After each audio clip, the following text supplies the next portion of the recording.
السلام علیکم ورحمۃ اللہ وبرکاتہ۔ پیریڈ کی حالت میں یعنی جب عورت کو حیض آ رہا ہو، حالت حیض میں کنڈوم لگا کر بیوی سے ہم بستری کرنا کیسا ہے؟ دیکھیں، اس مسئلے کو بہت اچھی طرح سمجھ لیجئے، کیونکہ ہمارے بہت سے احباب اس مسئلے میں کنفیوژن کا شکار ہیں۔ اچھی طرح ذہن نشین کر لیں کہ 5 حالتیں ایسی ہیں، ان 5 حالتوں میں شوہر کا اپنی بیوی سے ہم بستری کرنا سخت ناجائز و حرام ہوتا ہے۔ یعنی اگر کوئی شوہر ان 5 حالتوں میں اپنی بیوی سے ہم بستری کرے تو وہ سخت گنہگار ہوتا ہے۔ اب وہ 5 حالتیں کون سی ہیں؟ تو پہلا، روزے کی حالت میں، چاہے دونوں کا روزہ ہو یا دونوں میں سے کسی ایک کا روزہ ہو، بہرحال روزے کی حالت میں بیوی سے ہم بستری کرنا ناجائز و حرام ہے۔ دوسرا، عمرے کا احرام باندھنے کی حالت میں بھی ہم بستری کرنا ناجائز و حرام ہوتا ہے۔ تیسرا، حج کا احرام باندھنے کی حالت میں بھی بیوی سے ہم بستری نہیں کر سکتے۔ اور چوتھا، پیریڈ کی حالت میں، جب عورت کو حیض آ رہا ہو تو اس حالت میں بھی عورت سے ہم بستری کرنا ناجائز و حرام ہوتا ہے۔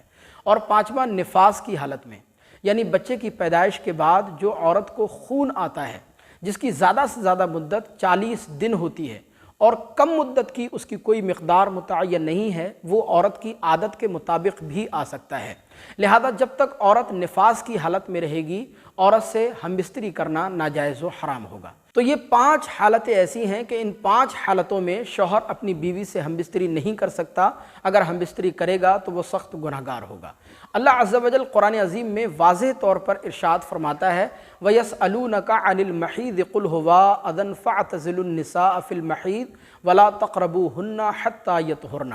یعنی اللہ فرماتا ہے کہ اے محبوب، لوگ آپ سے حیض کے بارے میں پوچھتے ہیں تو آپ فرماؤ کہ وہ گندگی ہے، وہ ناپاکی ہے، لہذا حیض کے دنوں میں تم اپنی عورتوں کے قریب بھی نہ جاؤ، اپنی عورتوں کے پاس نہ جاؤ، ان سے دور رہو۔ پاس نہ جانے کا مطلب یعنی حیض کے دنوں میں اپنی عورتوں سے ہم بستری نہ کرو جب تک کہ وہ پاک نہ ہو جائیں۔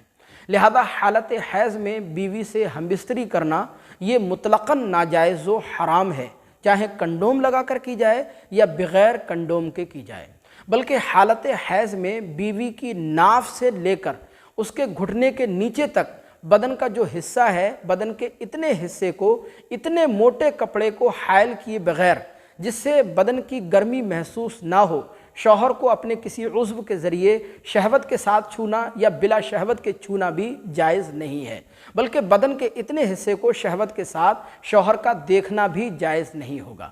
باقی ناف سے اوپر کا جو حصہ ہے عورت کا اور گھٹنے سے نیچے تک کا جو حصہ ہے، شوہر حیض کی حالت میں عورت کے اتنے بدن سے کسی بھی قسم کا کوئی فائدہ یا تمتع حاصل کر سکتا ہے، اس میں شرعاً کوئی قباحت نہیں ہے۔ باقی حالت حیض میں عورت اپنے شوہر کے بدن کے ہر حصے کو ہاتھ لگا سکتی ہے، اس میں بھی شرعاً کوئی حرج کی بات نہیں ہے۔